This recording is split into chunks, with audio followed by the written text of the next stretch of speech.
एक जिज्ञासा और थी, मेरे ख्याल आप उसका ज्यादा अच्छा शमन कर पाएंगे, और कमल के सामने में मैं याद रखता हूँ, जब जरनैल सिंह भिंडरावाला का उभार हुआ था, उस वक्त हम सब लोग राजनीति में, मैं तो राजनीतिक कार्यकर्ता था उस वक्त, और हम सब लोग सोचते समझते थे, राजनीति को बहुत नजदीक से देख रहे थे, पंजाब की परिस्थिति को बहुत ही नजदीक से हम लोग देख रहे थे। तो उस वक्त सब लोग इस बात से बिल्कुल यकीन था हम सबको कि इंदिरा गांधी और कांग्रेस भिंडरावाला के उभार के पीछे है। वो लोग, अकाली दल चूंकि उदार हो रहा था और वो हिंदुओं में भी अपना प्रसार करने लगा था अकाली दल, तो उसको रोकने के लिए भिंडरावाला को एक तरह से निकाल के लाया गया और उसको पेश किया गया, और भिंडरावाला किसी जमाने में कांग्रेस के लिए वोट भी मांग चुके थे। ये भी एक हकीकत है, ये सारी बातें रिकॉर्ड पर है। अब एक विश्लेषण ये भी आ रहा है कि अमृतपाल सिंह के पीछे भी कुछ शक्तियां हैं। बिल्कुल। आखिरकार वो अमृतपाल सिंह के पास ऐसे हथियार कहां से आए जिन हथियारों का लाइसेंस देने की क्षमता राज्य सरकार की है ही नहीं। राज्य सरकार के पास राज्य सरकार उस तरह के हथियारों की लाइसेंस देती नहीं। फिर वो लाइसेंस अमृतपाल को कैसे मिले? फिर अमृतपाल को वो 50 लाख रुपए की एक मर्सिडीज खरीद के इस नाम पे भेंट की गई कि संगत ने भेंट की है? वो मर्सिडीज कहां से आई और किस तरीके से अमृतपाल को मीडिया के एक बड़े हिस्से ने भिंडरावाला 2.0 करके पेश किया?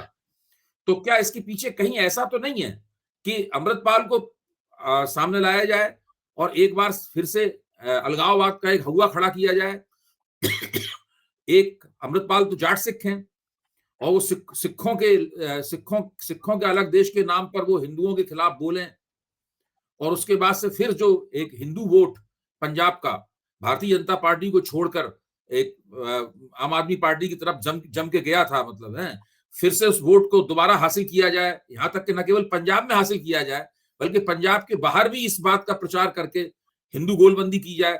क्या इस तरीके की कुछ विश्लेषण इस तरह के हो रहे हैं? मैं केवल उनके हवाले से देखिए,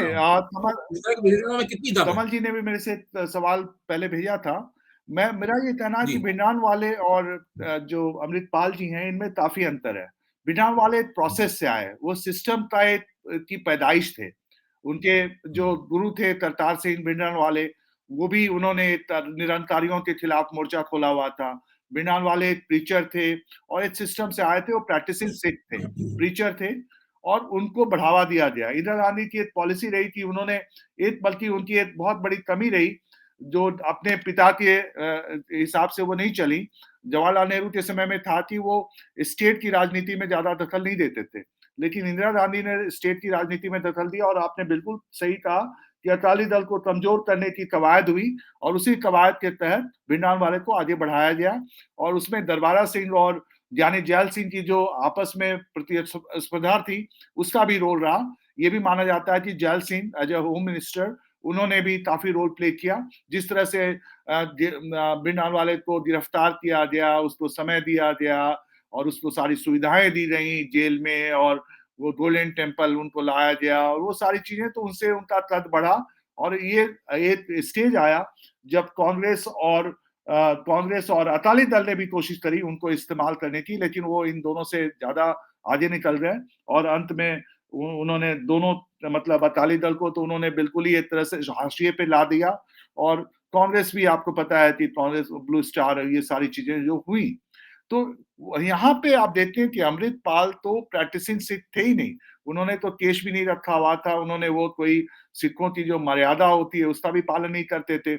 वो उनके बारे में जो खबर आ रही है न्यूज़पेपर में, और सही होगी, उसका खंडन भी नहीं हुआ, और वो अचानक आते हैं और उन्होंने अपना सिख स्वरूप रखा है, और अचानक वो ये सारे भाषण देने लगते हैं, वो भिंडरावाले की नकल करने लगते हैं, उन्हीं की तरह तीर हाथ में लेकर चलते हैं। तो ये तो पंजाब की जनता को पता है कि भाई ये तो एक तरह से कहीं ना कहीं इसके पीछे कुछ शक्तियां हैं। अब आप अभय जी पूछ रहे हैं कि कौन सी शक्तियां हैं, तो ये चीजें तो पता चल जाती हैं। देखिए, अभी बहुत मतलब अभी उनकी गिरफ्तारी भी होनी है और बहुत सारी चीजें बाहर आएंगी, पर इसमें कोई संदेह नहीं कि उनको एक तरह से तैयार किया गया है। और जो आपने दलबंदी की बात की, गुटबंदी की बात की, तो पंजाब में कभी भी उस तरह से हिंदू सिख डिवाइड पूरी तरह से कभी हुआ नहीं है।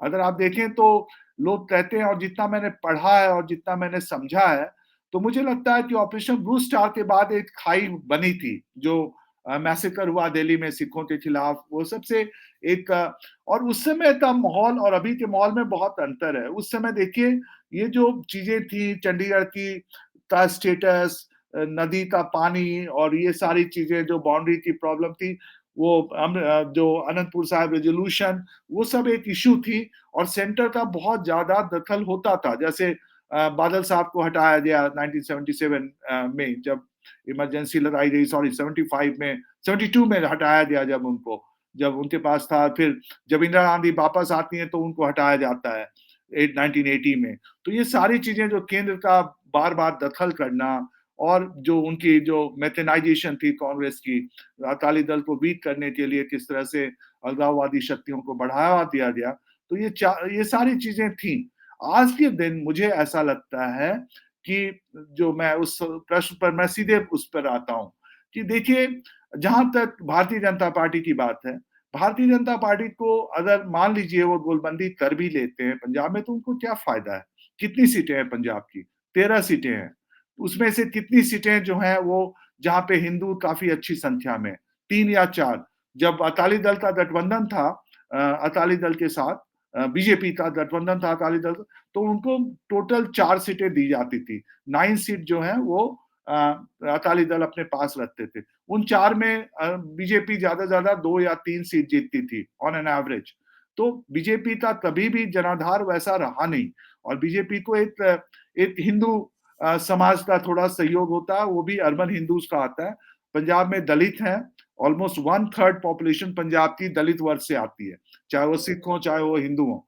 तो वो उनका तो समर्थन उनको रहा नहीं। अगर आप सीएसडीएस का सर्वे भी देखें तो मुझे नहीं लगता कि अकाली दल भारतीय जनता पार्टी चाहेगी कि वो पंजाब में जो एक बॉर्डरलैंड स्टेट है, और अगर आप आरएसएस की भी विचारधारा देखें, आरएसएस ने एक समय में एक पंजाब का या बीजेपी को देखें तो बीजेपी ने पंजाब के पुनर्गठन का विरोध किया था, लेकिन बाद में उन्होंने उसको एक्सेप्ट किया, है ना?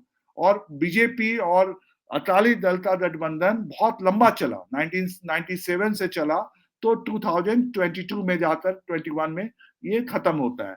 तो बहुत लंबा इनका गठन रहा है और मुझे नहीं लगता कि उनको भी पता है कि पंजाब एक बॉर्डरलैंड स्टेट है, नेशनल सिक्योरिटी के लिए बहुत इंपॉर्टेंट है। आर्मी में, इंडियन आर्मी में अभी भी बहुत संख्या में सिख हैं, तो एक माइनॉरिटी यहाँ मेजॉरिटी है। तो मुझे नहीं लगता कि कोई भी पार्टी इतनी बेवकूफी करेगी कि वो एक अपने छोटे से गेन के लिए पंजाब में मोबिलाइज करने की कोशिश करे धर्म के आधार पर। तो धर्म की राजनीति जो है, मुझे नहीं लगता कि अकाली दल या कांग्रेस करना चाहेगी, मुझे नहीं लगता, और करेंगी भी तो बहुत ज्यादा सफल नहीं होगी। मेरा ऐसा आकलन है। मैं आपकी बात से सहमत प्रतीत होता हूँ। लेकिन इसमें एक चीज़ की तरफ मैं आपका ध्यान और खींचूँगा। वो ये है कि भारतीय जनता पार्टी ने पंजाब में अपने जनाधार को विस्तृत करने के लिए एक नई नीति शुरू की है। जी। वो न केवल जो पहले से उनका जो शहरी हिंदुओं में और व्यापारी वर्ग में उनका आधार रहा है, उसके अलावा उन्होंने वरिष्ठ अकाली रह चुके और सिख नेताओं को भी अपनी ओर खींचना शुरू किया है। देखिए, अमरिंदर सिंह इस वक़्त भारतीय जनता पार्टी में है और वो जो बादल हैं, एक दूसरे नाम मैं उनका भूल रहा हूँ, वो भी भारतीय जनता पार्टी में चले गए हैं और भी कई सिख नेताओं को भारतीय जनता पार्टी ने अपना लिया है। वो वहाँ चले गए हैं। तो हो सकता है कि भारतीय जनता पार्टी सोच रही हो कि अब अकाली दल के साथ हमेशा इसी तरह जुड़ के काम नहीं कर चलने वाला है और हिंदुओं के एक छोटे से हिस्से को अपना वोटर बना के भी पंजाब में वो राजनीति नहीं कर सकते। अंततः उन्हें सिख समाज में अपनी पंजाब के सिख समाज में अपनी पकड़ बनानी होगी। तो अभी भाजपा कोशिश इस बात को लगातार कर रही है कि कुछ सिखों के बीच में भी सिख प्रतिनिधियों को वो अपने मंच पे ले पाए। देखिए, पंजाब जो है ना, पंजाब मैं हमेशा बात करता हूँ एक्सेप्शनलिज्म ऑफ पंजाब। अगर आप भारतीय जनता पार्टी की जो उनका इतिहास देखें, तो भारतीय जनता पार्टी ने हमेशा से, जब वो कोलिशनेबल थे, तो उन्होंने क्षेत्रीय दलों से समझौता किया और गेन किया। जैसे आप उड़ीसा देखें तो बीजेडी के साथ थे, कर्नाटक में वो जनता दल सेक्युलर के साथ थे, वेस्ट बंगाल में वो ममता जी के साथ भी जुड़े और हमेशा उन्होंने गेन किया, है ना? वो जो कैमल वाली स्टोरी है। लेकिन पंजाब एक ऐसा स्टेट है जहां बीजेपी को भारतीय जनता पार्टी को अकाली दल के साथ गठबंधन करने में कोई फायदा नहीं हुआ। अकालियों ने उनको हमेशा 23 सीटें दी। वो 23 सीटें भी अकालियों ने अपने मर्जी से दी। हमेशा चाहते थे भारतीय जनता पार्टी सीटें बदलना, लेकिन उन्होंने नहीं एक्सेप्ट किया। वो 17 सीटों में इन्होंने 4 सीटें इनको दी। तो वहां पे तो खैर चलो जालंधर ये सब दिया तो वो ठीक दिया, गुरदासपुर ये सब हिंदू एरिया है। तो इसमें ये है कि भारतीय जनता पार्टी को उस गठबंधन से कोई फायदा हुआ नहीं पंजाब में, जबकि हर जगह फायदा हुआ। पंजाब एक अकेला ऐसा राज्य है जहां क्षेत्रीय दल से गठजोड़ करने के बावजूद भारतीय जनता पार्टी को कोई फायदा नहीं हुआ। अब रही बात आपकी कि भारतीय जनता पार्टी अपने पांव फैलाने की कोशिश कर रही है। जाहिर है कि भारतीय जनता पार्टी अब ज्यादा सीटों पे लड़ेगी। इस बार भी उन्होंने 90 से ज्यादा सीटों पे लड़ा और उन्होंने छोटे-छोटे जो क्षेत्रीय दल है उनके साथ गठबंधन करने की कोशिश करी। जो आपने बात करी सुनील जाखड़ की और अमरिंदर सिंह की और इस तरह के लोग तो भारतीय जनता पार्टी में आते हैं। आज तो भारतीय जनता पार्टी है, भारतीय जनसंघ तो है नहीं। मैं तो हमेशा कहता हूँ, आज भी मैंने क्लास में पढ़ाया कि भारतीय जनसंघ और भारतीय जनता पार्टी में बहुत ज्यादा अंतर है। भारतीय जनसंघ एक कार्डर बेस्ड पार्टी थी। भारतीय जनता पार्टी एक कार्डर बेस्ड पार्टी अब नहीं रह रही है। ये एक इलेक्टोरलिस्ट पार्टी हो गई है। ये चुनाव लड़ने वाली पार्टी है, एक मास पार्टी हो गई है। तो इस उनका आना तो जाहिर है कि अमरिंदर सिंह को तो अब कांग्रेस में कोई उनका आधार रहा नहीं था और उन्होंने कांग्रेस को डुबाने में भी कोई कसर नहीं छोड़ी। He was a great failure as a chief minister. उन्होंने कुछ नहीं किया। मैं ये नहीं कहूंगा कि उन्होंने पंजाब को और डुबाने में, पर लेकिन पंजाब में उन्होंने as a chief minister he was in the second term, मैं इस टर्म की बात कर रहा हूँ, उनका प्रदर्शन बिल्कुल ही ठीक नहीं रहा। जहां तक सुनील जाखड़ की बात है, सुनील जाखड़ एक अच्छे नेता थे और वो एक इनका गेन हुआ है भारतीय जनता पार्टी का। और सुनील जाखड़ क्यों गए? क्योंकि उनका पर्सनल ग्रीवांस था कि उनको वो जो एमएलए की पहली पसंद थे और उनको मुख्यमंत्री नहीं बनाया गया, तो वो उनके दिल को लगा। उनको लगा कि भाई मैं मुख्यमंत्री बनने लायक था, मुझे सबने समर्थन किया था और मुझे नहीं बनाया गया, तो फिर वो मतलब उनको बाद में प्लेकेट करने की कोशिश करी गई, लेकिन वो चले गए। तो चले गए, लेकिन ऐसा कुछ नहीं है कि सुनील जाखड़, आप याद करिए सुनील जाखड़ जो है वो अपना चुनाव नहीं जीत पाते हैं। अब कैसे आप देखेंगे कि जो, मैं तो एक कसौटी मानता हूं किसी नेता की कि भाई अपना चुनाव तो आप जीतो। अगर आप अपना चुनाव नहीं जीत सकते हो तो आप किस बात के नेता? अमरिंदर सिंह हार गए, वो सुनील जाखड़ हार गए, तो सभी तो आप हार रहे हो ना चुनाव। जब कांग्रेस में थे, जब सुनील जाखड़ जब कांग्रेस के प्रेसिडेंट थे यूनिट के, तब भी वो अपना चुनाव हारे थे। और किससे हारे थे? सनी देओल से हारे थे। एक नेता से, आप एक अभिनेता से हार जाते हो जो ठीक से भाषण भी नहीं दे सकता, जबकि आपके पीछे मुख्यमंत्री खड़ा है। तो आप किस तरह के नेता हो? है ना? आप अच्छा बोलते हो, आपकी इमेज अच्छी है, सब कुछ ठीक है, पर चुनाव भी तो जीतना होता है ना।